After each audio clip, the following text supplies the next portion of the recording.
Good day, everyone. My name is Katelyn Natalie Laurent, and I am the host of the Summit Sessions podcast. And today I have with me Dr. Rajput. How are you today? Hi, good evening from India. And thank you so much, Kate, for inviting me. I'm very well, good, great. Thank you so much once again, and my deepest gratitude to you. Thank you so much. Now, if you could, Dr. Rajput, if you could just give us a quick background on you. Sure. So I had worked for 40 years with one of the leading Indian pharmaceutical company, Cadila Pharma. I was based at Ahmedabad, which is basically in Gujarat. And then after that, as a senior vice president, I took the farewell from the company. I was in charge for the entire international market. Before to that, the domestic market and leading the company and the sales and marketing. Then from last 2 years, I thought that let me give back to the society. And I'm becoming a part of multiple universities, multiple organizations as an honorary board member. So whatever I keep learning, I love to share with the people across. I'm also a part of GIMHA, which is the Global Youth Mental Health Association, which has been there at Australia. And this has been taken care by the Nigerian people. And very well, we are making the things so that how the youth can be empowered. So many of different organizations, I talk on the women empowerment. I talk about the current system of the education. I talk on the multiple forums. So this is my background. That is all I can say. That is great to hear. Now, if I can ask you, what inspired you to transition from a corporate career to education and mentorship on such a large scale? Ah, that is very, very good. Very nicely you said. See, when I joined this Cadila, right, and then after doing lot many things in that, I thought the transition for a corporate career to a focus on the education and the mentorship it was fueled by a blend of the passion. It was my passion, commitment to lifelong learning, because that's why I said that I learn and I share, and a great desire to bridge the gaps, a vision for a better future, and a deep joy in serving others. I personally believe that through education and the mentorship, we can create a ripple effect of positive change that always empowers individuals and strengthens the communities, which is the real need of the hour.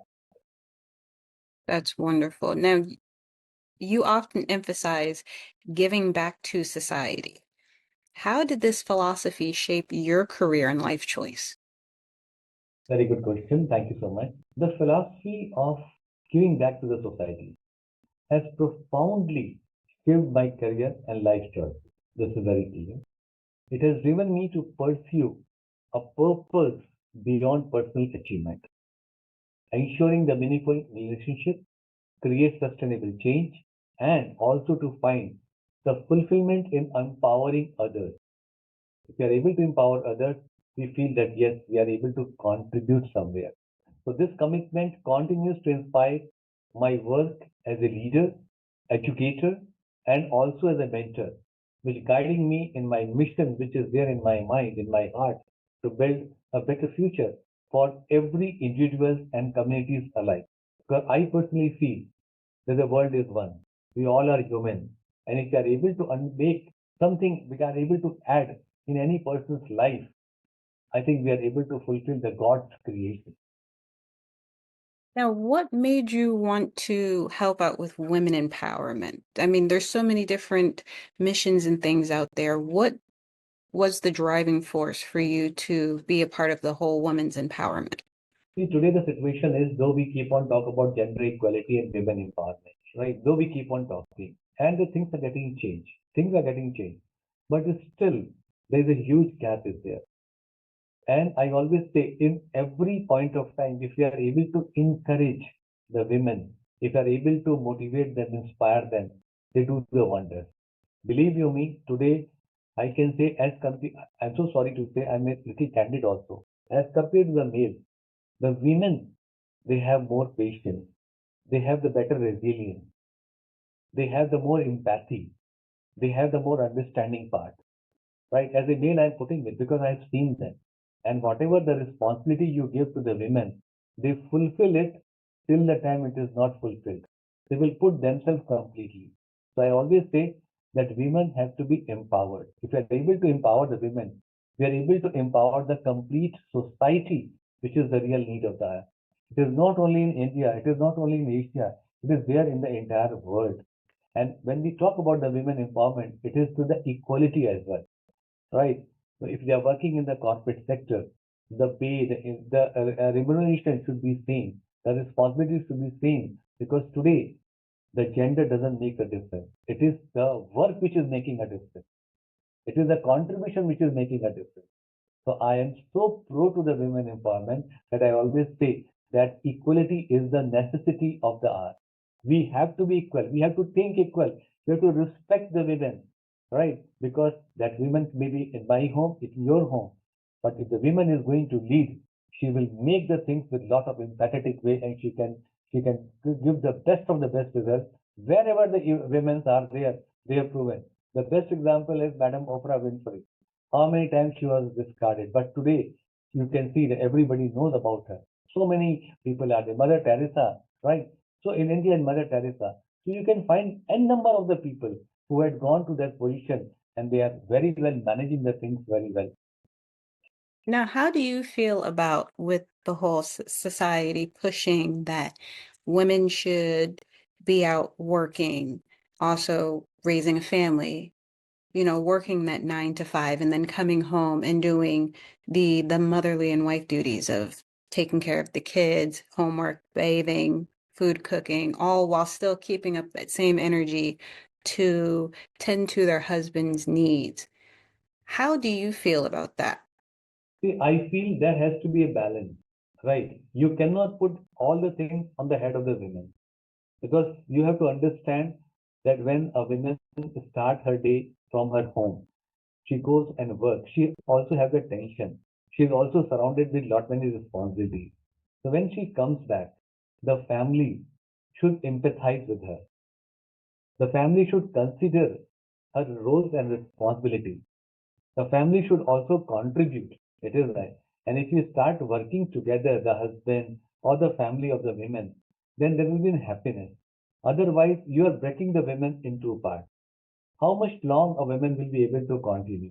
Because she has to take care for her health also. She has to take care for the family. She has to take care for children. The women have more responsibility. And if you are able to share the responsibility in the right perspective, I personally feel and I've seen that the family becomes very happy. Otherwise, over a period of time, the family gets torn off. And we don't want any family should be torn off. We want that family should be regenerating. They should be motivated. So I request here or on your platform that please support the women while helping her to do the household work. None of the women say no to that work, because she also understands that she is a mother, she is a sister, she is a wife. She understands, right? Nobody can say about it. But don't put so much of the burden that she should be pressed down. This is my sincere request on your wonderful platform. And I love that. And honestly, you were speaking to a lot of people, women in general, because yes, there are times where I know myself as a mother, there are times where I do feel overwhelmed at times just because there's just so much to do. And I stress it upon myself to where if I don't complete everything, me personally, I ended up feeling like a failure. And I will literally go to bed and go, I didn't complete all of my duties that I needed to do today. But I also think that I put too much on me to do Correct, instead correct. of doing it in bits and pieces. So, That's what I want to advocate one thing, that any responsibility which you are giving to a woman as a personal or professional, she will not come back till the time she finishes us to the excellence level. I have seen the women, they have their head in that they should do anything which is with the passion and with the excellence. And that's what you said about it. Till the time you don't finish, it keeps on coming in your head that no, I have to finish it. It has to be 100%, because I personally seen none of the women compromise with 99%. They always do 100%. So, so the support of the family is very important, because then only the happiness will be there. Then only the morning will be happy and the evening will be happy, and the family will enjoy the fruit of that, which is very important. And then the children will be raised in a best possible way. They will also learn happiness. They will learn empathy. They will learn the resilience. They will learn the respect to the other female also, which is important. Tomorrow they don't know that their boss will be a female, and you should know how to respect a female. Yes. Now, I'm sorry, as a mentor to thousands of professionals and students, what do you think is the key to effective leadership in today's world? Oh, very nice. So as a mentor of thousands of the professionals and students, first of all, I feel very fortunate that I became the mentor and believe the key to the effective leadership in today's world, it lies in a blend of empathy. This is point number one. Empathy, then is adaptability, and the continuous learning while being a compassionate guide, a proactive change maker, and a relentless learner. So by embodying these qualities, which are very, very simple, but they are very deep-seated, we all can inspire the future generation and create a solid, impactful change in our communities and industries, which is basically required. Love that. Now, can you discuss the importance of servant leadership and how it aligns with your vision of transformational leadership? Fantastic. Another good question. You reminded me of my second book, which is on the letters for the transformation leadership. So servant leadership is a powerful approach, really. That I have learned actually, because when I was the head of the senior vice president of Cadilla, taking care for so many people, I have learned that, right? And I have ensured that I should emphasize the role of myself as a leader, as a servant first, because in that leadership role, we prioritize the needs of the others. We empathize the needs of the others and also ensuring a sense of community and the collaboration together. Because when we respect you, you will respect me. And jointly, we will respect the basic requirement, which is very, very important. This is point number one. The second thing, as I reflect on my vision of transformational leadership, I find that servant leadership is not only important, but also deeply aligned with the principles which I have learned and which I advocate. I would articulate this connection by embodying the principles of service, trust, empowerment, and long-term impact. And I believe you me, I strive to inspire others and create a legacy that empowers the future generation. Through this approach, we can collectively work towards a brighter future to build a compassionate and resilient society, which is really the need, which is the real the need of the hour. Now, how do you approach nurturing young leaders and entrepreneurs in the pharmaceutical and healthcare sectors? Yeah. Again, a very good question because working with 40 years with pharma industry, so my approach to nurturing the young leaders and entrepreneurs in the pharma and healthcare sectors is rooted first is in terms of education. I always said education is the key part. First is education, then second is mentorship, which is very important because today we say that everybody requires some mentor, right? And if there is a right mentor is there, right guide is there, you'll be able to build the thing. Then innovation and networking. Then I used to say this thing, and I always say that there has to be a dignified networking. You can have networking in Insta and Facebook, many people they follow. But which are your dignified network? Which is the real strength of you? So people should have the dignified networking, which is the requirement. Lifelong learning, because whatever we know is a small drop of ocean. What we don't know, it's like a big ocean. So keep on learning about it, which is the requirement, and engaging with the various marketing segments based on therapy and drugs, because we sell medicine, we promote medicine. So new therapies are coming, new drug delivery systems are coming. So we should be acquainted with that, at what are the new changes are happening, how we can help, and how we can help to the last person in the society, alleviating their suffering, which is important. Because we are a paramedical people, how we can help the doctors to take care of your patient in the best possible way by providing the economical medicine and also the medicine which is working 100% to take care for the disease. These are the things are there.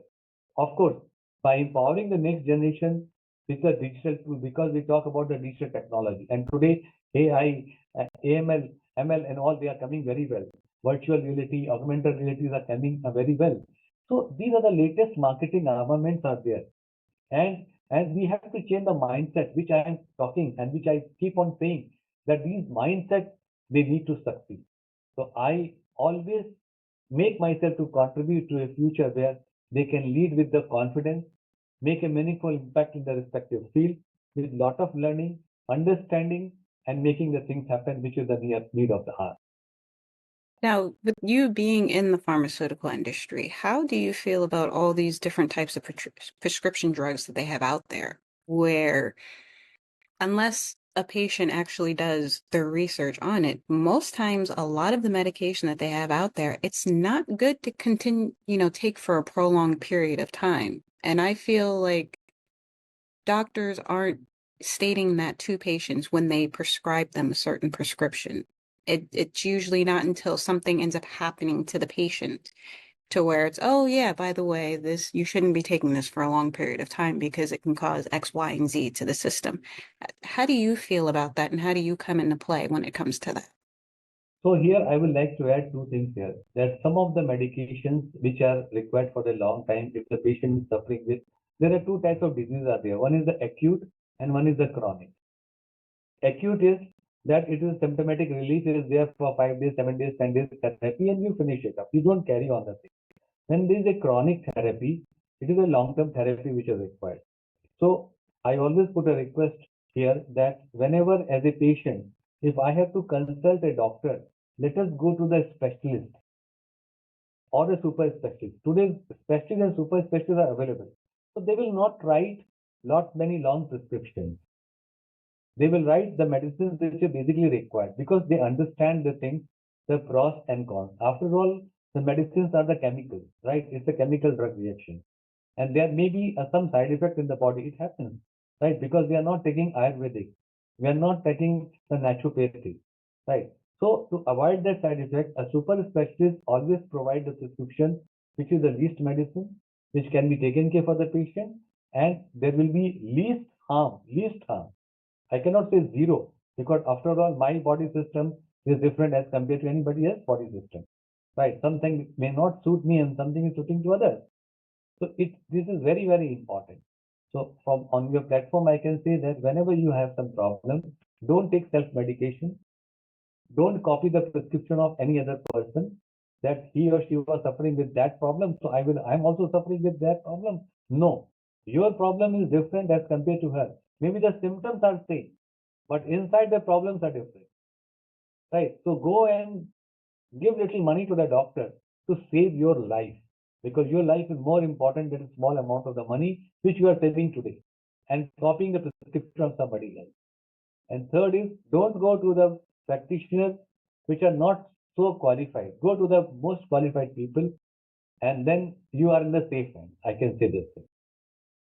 Now, when patients, and I have seen this with when I have gone to the doctor's office for my annuals and everything, where there are patients that they're just now finding about their, medical family history because they have done their ancestry DNA test.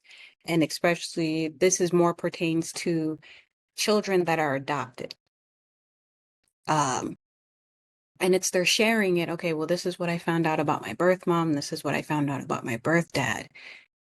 I have noticed that some doctors, they do not take, they hear you, but they're not fully listening. So it's like you can say, I found out that my birth parents' liver disease runs in the family. And, you'll have the patient request, can I have the liver checked out? And sometimes I've heard it where doctors are like, well, there's nothing wrong with you right now. So no, we're not going to check that out.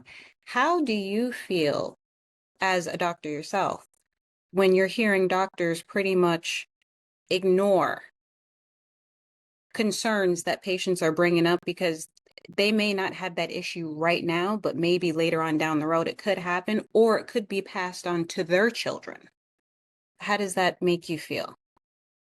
So now, as again a part of pharma industry, while meeting multiple doctors, seeing the way they diagnose this, today the scenario is getting changed. Today the doctor is first sending for the diagnostic test, right? If you are suffering with something, you go for your diagnostic test. And when you go for the diagnostic test, 70% of the prescription outcome of that it is coming after the diagnostic test. So it is always good to put a request to a doctor that this is the thing. Do you want that I should go from some diagnostic test? And if you are going for that, your complete report will be coming. The 99 test, 139 test will be coming. And in that way, again, it is little more money will go. But in that way, a doctor will be able to analyze what is wrong, what is good in that.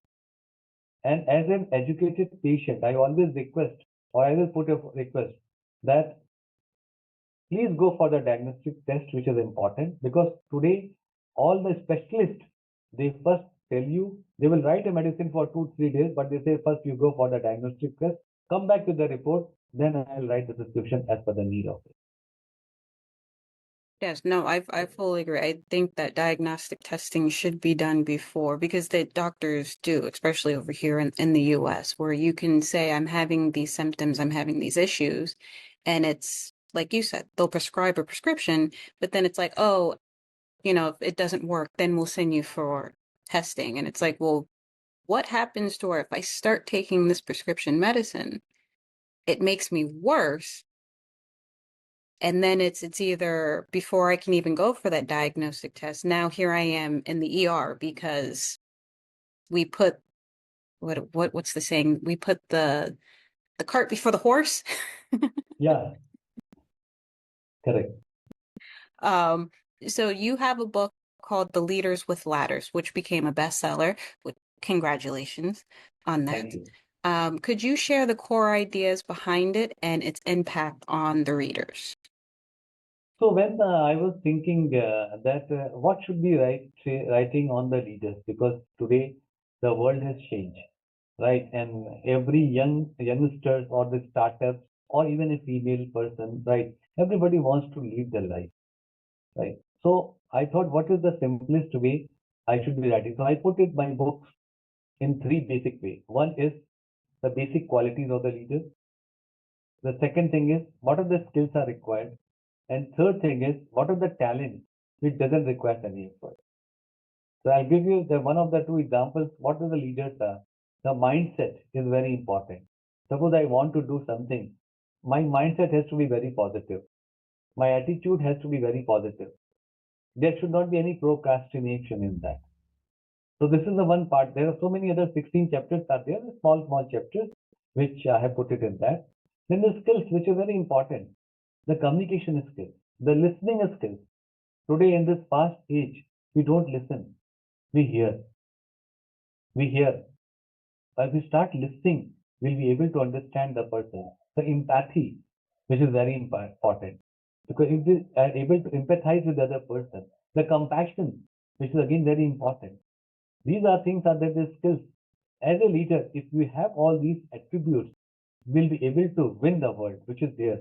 Because the small talks can create a friendship. A harsh talks, you know how it creates. What is happening in the world now? The third is the talent. The talent it doesn't require effort, like on time, coming on time. We're supposed to start at 9 p.m. here, so we both are on time. We are not at all late. You started sharp at 9. So it doesn't require any effort, no talent. It requires a sensitivity, integrity. It doesn't require talent, honesty. It doesn't require talent. So that's the reason I have written this thing that if any of the person will imbibe these qualities, which is there inside. Every person is having. Every person knows about it. That time has to be managed. But that today, what situation is? Time manages us. But in turn, we have to manage that time. We all have 24 hours time, right? Health is very important. We all have to take care for ourselves. So that's what I mentioned. That if you see all these things, you will be able to be a good leader. And the leader is that the people will be able to follow you. Otherwise, you will become a simple head amongst the entire crowd.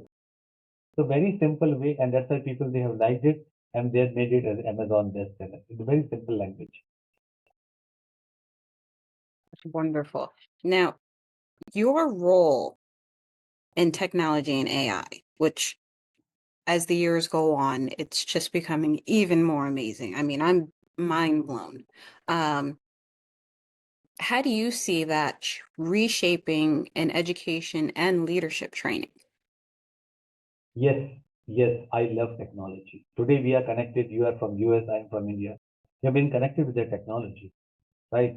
And it was there earlier also, right? But this thanks to COVID, which has made us very clear that we should utilize the technology, which is the need of the hour, right? And the role of the technology and the AI is really reshaping in education and leadership training is profound. Education system is getting changed. Today, the robo teachers has come. A robo teacher will never get irritated. You ask 10 times the question, and the robo teacher is going to reply you, right? But sorry to say for the teacher, if you ask the same question 10 times with the teacher, she may not give with the same happiness that answer. The first day, the first answer will be very good, second will be little okay, but the 10th time if you are asking, then you are irritating. But the robo teacher will never get irritated. And in that way, you can have the immersive learning. You can see the thing. Suppose if I want to see any the seven wonders of the world, seeing here with my VR box, I can visit there. I can enjoy there. So that is the way the AI is there. It is also going to provide the real-time feedback. It is creating, engaging the learning environment so beautifully, ensuring the scalability and preparing the future leader, and also transforming the leadership development. Believe me, ma'am, AI is paving the way for a more effective and inclusive educational landscape. And as we embrace these advancements, it is very, very important to remain mindful of the ethical consideration and ensure that the technology serves to empower learners and leaders alike. And it is also important that what we are going to accept it, right? And how we are going to embrace it. After all, the technology has been developed by human. And that's why if the human has developed it, let us keep the things in a gear. They should be our servant. We should not become a servant of the technology. That's that's interesting that you say that because I remember growing up, I would watch all these movies that had to deal with AI and technology. This was back in the 90s, and I used to listen to my grandparents sit there and go, "That's ne this is never going to happen. Like nobody's going to be smart enough to have this happen." And now I sit here and I go, "Well, that's funny that they said that because here we are." With all this that we have out there, all the AI with the technology and the the sunglasses that you can wear where you can have a full-on conversation as you're out and about. The glasses that also you can take Yeah. pictures via your glasses, the smart watches that are able to take your heart rate and tell you if if you're starting to have a heart attack or a stroke. And it's just you sit here and you go, wow. And the technology is an accelerator for us. So we are not able to waste the time for making anything, right? Which is take 5 years, 7 years, sorry, 5 days, 7 days, or 5 hours, 7 hours. Because that time, that brain time is now vacant for us to do something more, upgrading ourselves, to utilize the technology to do the cumbersome work in a fastest way and use your brain and wisdom to know something more which is required. So technology is a boon, it's not a bane. I always say, and the person who will not upgrade themselves or will not upskill themselves, they will be replaced by the other person who has upgraded themselves.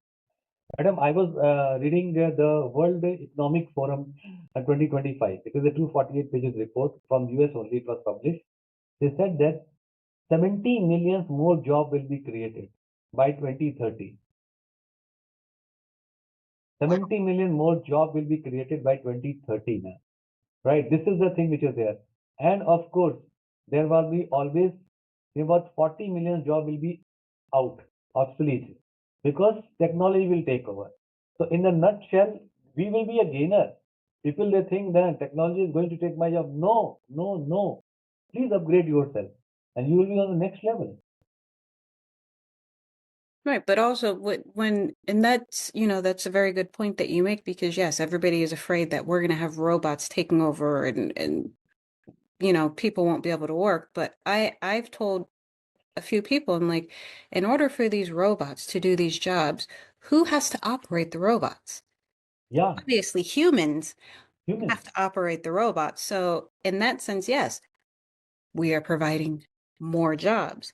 But also with that comes safety, because if you have, especially when it comes in the construction industry, and I have read that we have a lot of lives have been lost because they're climbing up these high scaffolds, and even though they have the harness that's helping them, sometimes that harness snaps depending on how high up we are. So in my mind, I'm thinking I would rather lose a robot to a human life, especially when it comes to something like this. That's just how I feel personally, because if we don't have people to do these things, then we have nothing. Correct. Correct. You said it. You said it very clearly. um, I am so sorry. Um, Now, with over 90 countries visited and numerous international responsibilities, how do you balance global and local challenges in your work? I always take challenge as a part of life, and challenge just gives me an opportunity to learn more. And balancing global and local challenges in my work, which involves a multifaceted approach and the strategy also that prioritize understanding local context, leveraging the local expertise, creating flexible frameworks, maintaining the regular right communication in the right way, in the right direction, emphasizing the shared values from every side, and balancing the standardization with the customization, which is the need of the hour. So while I keep on adopting this comprehensive strategy, I ensure to effectively navigate the complexity of international responsibility while making a meaningful impact in diverse community, which is the real need of the hour. So if you are able to understand, if you are able to respect them, we can make a lot of difference, which is basically required. Now, you have received 14 honorary doctorates, I'm sorry. What do these recognitions mean to you personally and professionally? Kate, ma'am, I'm very happy and I feel very blessed because the 14 honorary doctorates which I've received are not just an accolade. Believe you me, I always take them that they represent the validation. They give me inspiration. They give me the credibility and also a commitment to lifelong learning and also to sharing. Equally, a responsibility to give back to the society and a connection to a global community. That's why I say that we are a human and we belong to this beautiful world, this beautiful earth. So these recognition, it every time motivates me to continue my work with the passion and the purpose. It's striving me to make a meaningful difference in the lives of others. Today, you are taking my podcast. Again, you are inspiring me that another work is there. I will be able to contribute to somebody else, which is the real need of the hour. So I always take that God has given me, God is kind enough, giving me responsibility. Let us keep on putting it. I learned a book written by Mr. Henry Ford, not the owner of Ford. It is the book name is Die Hard, right? And the gist of this book was that somebody asked that where is the maximum wisdom is there, where is the maximum knowledge is there. Somebody said it is in the institution, somebody said it is a university, somebody said here, there. He wrote that a maximum wisdom and knowledge is in the graveyard. Why? Because the people who are knowledgeable, they have not shared the knowledge to other generations. And that has struck me so much in my mind that whatever I have learned, right, let me share to the next generation or the people who really require. So that when I leave this beautiful world, at least that legacy will be there, a 5%, 2%, 1%, 10%. Something will be there in the people's mind and they will carry on. Now, can you talk about your involvement in international organizations like the Global Youth Mental Health Awareness Initiative and how you address pressing global issues? In my initial talk, when I was introducing myself, I said I'm very happy and lucky to be a part of Global Mental Health Group GYMHA, which Professor Dr. Jude, right from Australia, he is dealing. A lot of great people are there across the world, and my involvement in this international organization, all right, it allows me to address pressing global issues through awareness raising, youth empowerment, research, collaboration, and the community engagement. By focusing on these basic things, empowering the youth, talking with them, understanding their problem, right? On these areas, I strive to contribute to a world where mental health is prioritized. Today, people are suffering with the mental health. They don't speak about the mental health. And that's why I say it's okay not to be okay. It's Mhm. okay not to be okay. Right? Yeah, no harm in that. Right? No harm in that. So, but we speak out, and the young people have the whatever the support they need. I'm ready to thrive because mental health is nothing like you are not mentally wrong. You are mentally stable, but maybe something is coming in your mind. Something disturbance has come. You speak out that disturbance, take out that clutter from your mind, and be happy for that. So today, to talk, to discuss for the mental health, it is very, very important. And once we are able to clear that clutter, right, we will ensure that our youth, our people who are suffering with the depression, because the end result is depression, right? Why they should be depressed when the God has given such a beautiful life, right? Why they should succumb with all these things? So that is the way that I am become a part of GYMHA and also a couple of the Indian organizations where I keep on talking about the mental health. I always keep on inspiring. Speak up. We are there to support you. Because if you are able to listen something from other person who is suffering, I think 70% part gets over. Now, do you feel that it's right? Because I have read on in magazines and newspapers and heard on the news that there are a lot of schools that are frowning upon talking about mental health awareness. Like there's even times where some schools have pulled books off their shelves that address mental health awareness. And me personally, I feel like that is something that should be talked about, especially in a educational system, because you do have little kids that, yes, at the age of 5, 6, 7 years old, they can be going through any mental health issues because of what could be going on in their household. When you are doing these, youth empowerment things, are you also going to the schools and pushing that within the school Yeah, system of, yeah, yeah. I always say uh, how to embrace the failure. How to embrace the failure, right?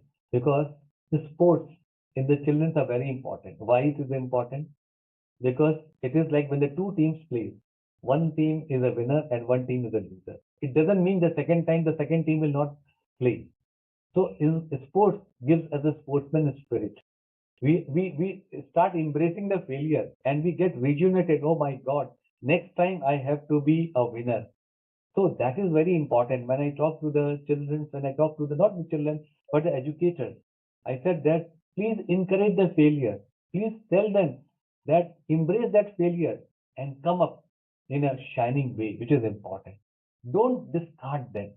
Don't disgrace them, right? And in the parents teacher meeting, whenever they are inviting a parent, don't talk about the numbers of the children. Talk where they are good, what is their strength, right? Inspire them. So when you talk about it, the parents will think in that way. Otherwise, they will only write about the numbers, and they will put a pressure on the child, and the poor child of 5 years, 6 years, 7 years, right? He or she will be in a very, very disrespectful position. And never compare your child with other child. Even the twins are not equal. Even the twins are not equal. Their understanding is different. The blood is same. They have been born in the difference of 1 minute with the same mother, but their understanding is different. So when the twins are not same, how can you can compare a child with the other child? Work on your child's strength. Encourage the child because the child can do a wonder if you inspire the child. And that's why I tell to the teacher, don't put the marks first. See what is the strength of that child, which is very important. And involve them in the activities, involve them in the sports, involve them in the environment, involve them in the different ways, climate change. They should feel very happy. Take them outside, take them to the picnic. Ensure that they should see the beautiful world which is there. Don't put on the classroom, don't put in the concrete jungle because concrete jungle will block their mind. And if you put them in the open areas, take them in the different ways, they'll be able to enjoy the nature. They will see the wonderful things. They will see, oh my God, so many things are there in this beautiful world. And they will start loving this world. They will start respecting the other person, which is very, very important. Yes, the comparing each child, I don't agree with, and especially when it comes to parents, where you have grandparents that are comparing their grandkids to their parent. Like if their grandchild decides to pick up a new skill, new sport, new talent, I've heard it from grandparents' mouth, well, why did you decide to do this? Yeah, Because, your mom or dad never did that. They had no interest in that. And I think that also what has kids straying away from trying new things because in their head, it's okay. I have to do what my parents did rather than them planting their own seed and growing from there. Um, Me personally, I feel it's like kids are trying to imitate what their parents did because they feel that if they don't do what their parents did, like say for instance, if your mom or dad, you know, are a lawyer, most kids feel like, well, I have to become a lawyer because that's what my parents did. Um, and then it leads to children being in careers that they're not happy with. and this is the mistake of not the child, the mistake of the parent, right? Parents should show the child where the child requires it. Because today a new thing has come, the brain mapping, right? And with this new technology of the brain mapping at the age of 4 years, 5 years of the time, with the fingers which is there, right? This is the AI technology is there. You can find out where the child inclination is, right? And with that brain mapping, which in India we are doing it, I am a part of couple of the organizations where they do the brain mapping and they tell the parents, if you are a doctor, your child is not going to be a doctor. Don't push to become a doctor. He wants toward the technical side. His inclination is there, his swing is there. So this is the way that we have to inculcate. And today, Kate, madam, the Gen Beta has come from 1st of January 2025. The Gen Beta has born with the mobile in their hand, the palm top in their hand. Now gone are the days of Gen Alpha also. So we cannot be like a baby boomers or a baby or as a millennials. Gone are the days of the baby boomers or millennials and all. We have to change our attitude, our thinking part, because today what the world is, it will be further more in the coming time. Every 3 years, the things are getting changed. Our food system, our drawing room, our bedroom, our kitchen, our car, our television, everything is getting changed, right? Just now we said about technology. With this specs, we can take the picture. We can have the complete YouTube screening in this, which is coming up, right? So we have to go for this. We cannot become a 50 years old person talking the same old bookish thing which is was there in that.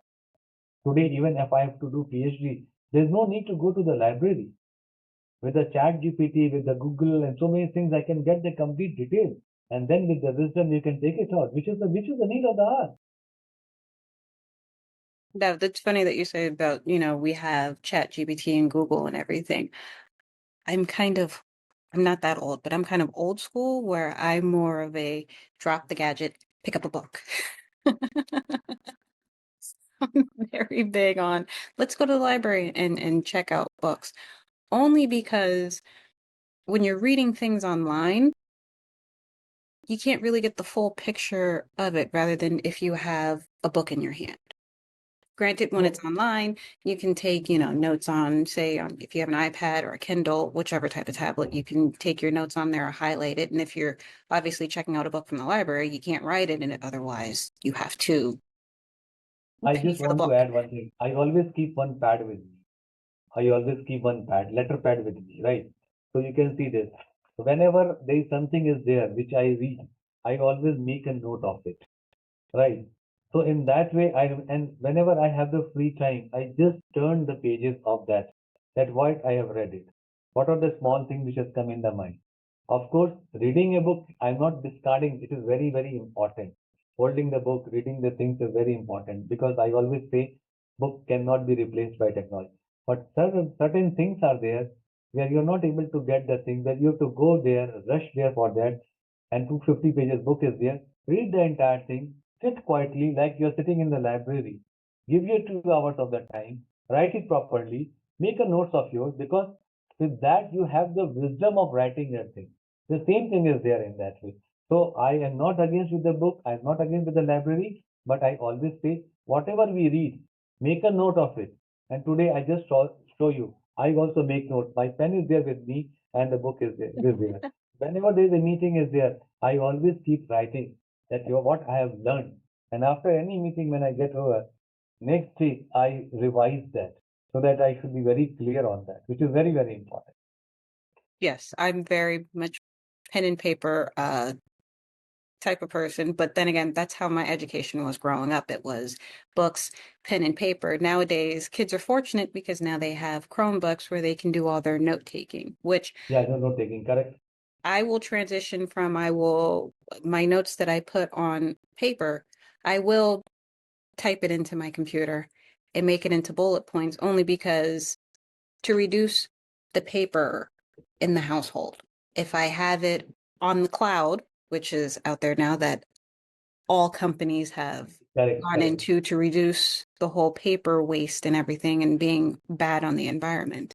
I will do that only because I am very bad at misplacing papers because there's so much. So at least if I save it in the cloud, when I want to go back and look at it, I have it labeled so I can find it easier that way. But yes, still very much pen and paper like you.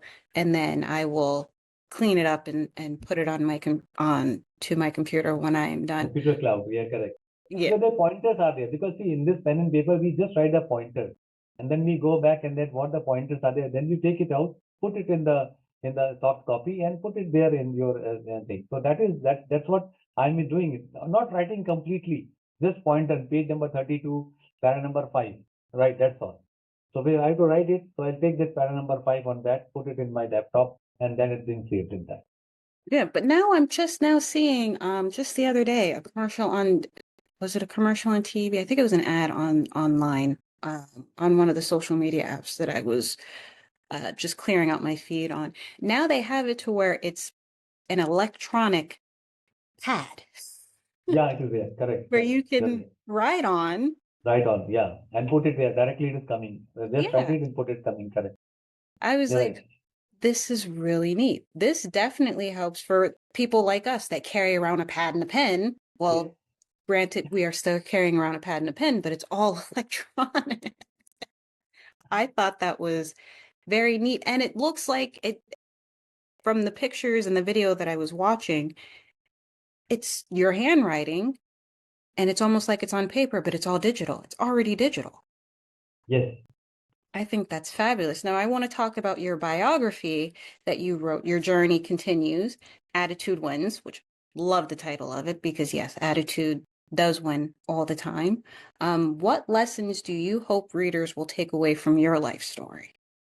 So my this biography, one of the person is writing the director. She had taken my interview, my entire journey of that, and I can say the journey continues. Attitude wins is not just a recounting of my life.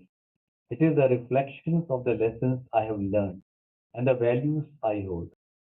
And I'm sure that readers will find inspiration in my story, and apply these lessons to their own journey, because ultimately leading to a more fulfilling and impactful life. Because whatever the path which I have traveled, right, it is not a very simple, easy path. Starting from a base level, I had gone to this important level. So not many things I have seen, and I have converted the hurdles into opportunities. In that book, I say that attitude means you have to have the attitude, the right aptitude, then only you're able to reach the altitude. Embrace the hurdles as an opportunity. Turn with them in that and things with that. And you have to have the lot of humility, humanity, and compassion. Respect the other people, empathize with the other people, respect the time, no procrastination. So many things have been written, because from that level, from a medical representative level to the senior vice president level, handling such a big business, the multiple phases of the life I have learned from many people. And I always say I never see the negative part of person. I always pick the positive part of the person and I've added in that.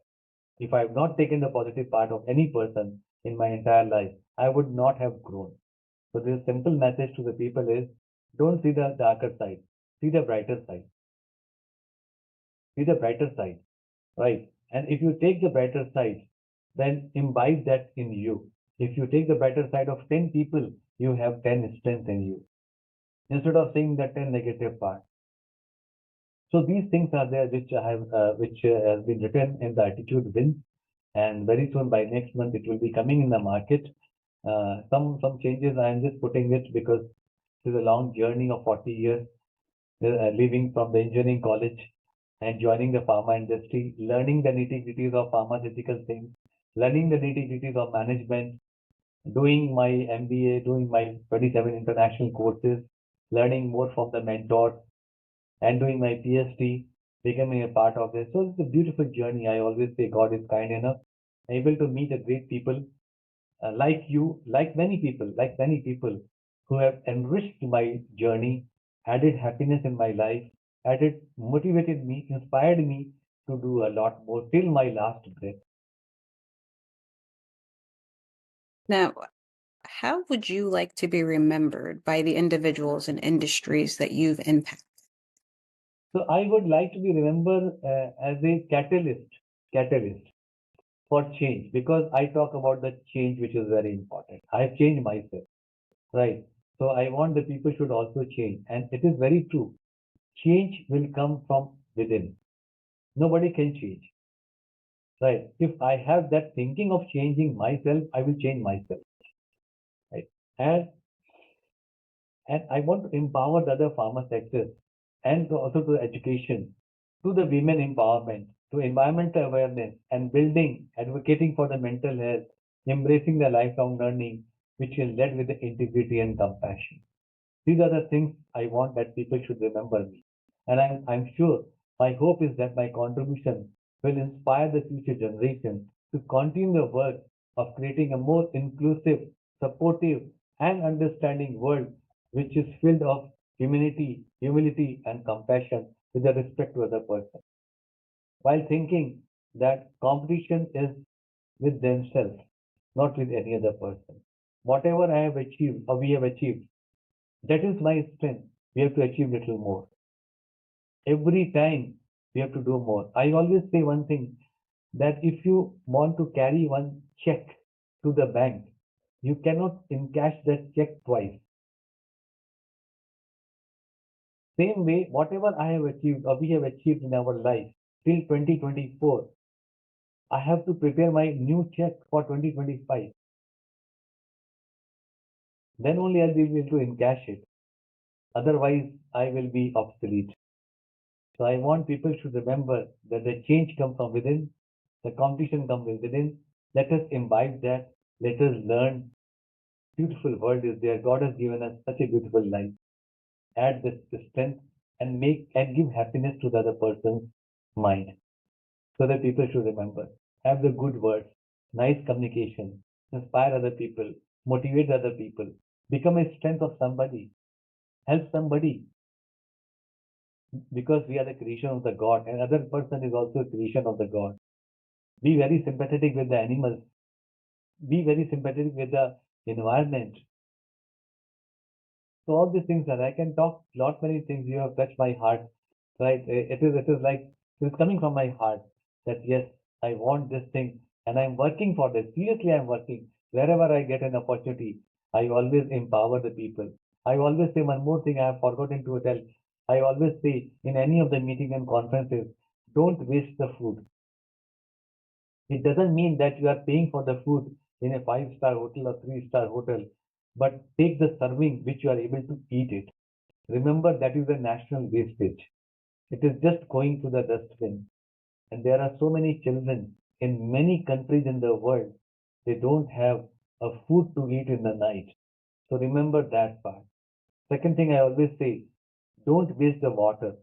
If you want to quench your thirst with 200 ml, take 200 ml water. Don't fill up your glass up to 500 ml. It is a waste. So these are the two other things which I always keep on saying, and I have seen that the people, they are able to understand that. And in many of the conferences, I have seen the wastage has gone down very less. Because before lunch, I always say this thing: this is the national wastage. Take care of some of the children which are sitting outside in many countries. They are not having the food. And third thing I always say, whenever some happiness is there in your family, or you are celebrating your birthday, or you are celebrating some good things, plant one tree. If you are able to plant one tree, after 100 years also that tree will be there. Your next generation will remember that my father, my mother, my grandfather, my grandparents, they have planted the tree because they achieved this thing in their life, or they had their birthday celebration. This is something very out of box, which I'm putting it here on your wonderful platform, but judiciously I do it. Um, Now my last question for you, and I'm pretty sure not only myself, but also the viewers want to know, are what are the next big projects or initiatives that you're planning to undertake to further your vision in 2025? See, I have my mission or my big projects are there, how to build the generation, which is very important. Very simple, nothing, no rocket science.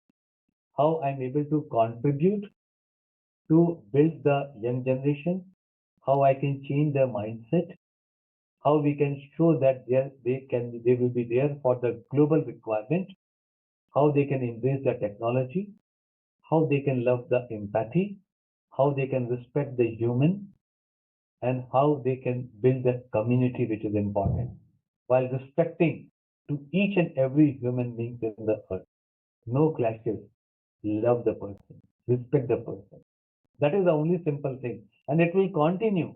I'm not changing my this mission which is there, and it will keep on continuing. I keep on learning, I'll keep on sharing with the people whatever I keep on learning, but I'll keep on spreading the voice of humanity. Being a human, let it be more humane. That's all. Wonderful. I love your mission. I love the fact that you are very open and honest, especially when it comes to the pharmaceutical industry. I love that we can agree on the same concept of it's okay to not be okay. And it's okay to openly talk about whatever issues that you are going through without the fear of being judged, because somewhere, someone out there is going through the same struggles that you are going through. And I love that. I want to say to continue to keep making that impact because it does matter. Even if people aren't saying it, I will shout it from the rooftops. You are making an impact on the world for everyone. And mainly, you're starting with the youth, which I feel is very, very important because in order for the youth to thrive in life, they have to be happy and wanting to do something better with their life than just being a bump on a log, Yeah, as they say. correct. I want to thank you for your time today, Dr. Rajput, and I look forward to hearing more about what you are doing. Definitely, ma'am. I am really once again feeling so much of the gratitude for inviting me at your wonderful platform. Feel very happy and blessed.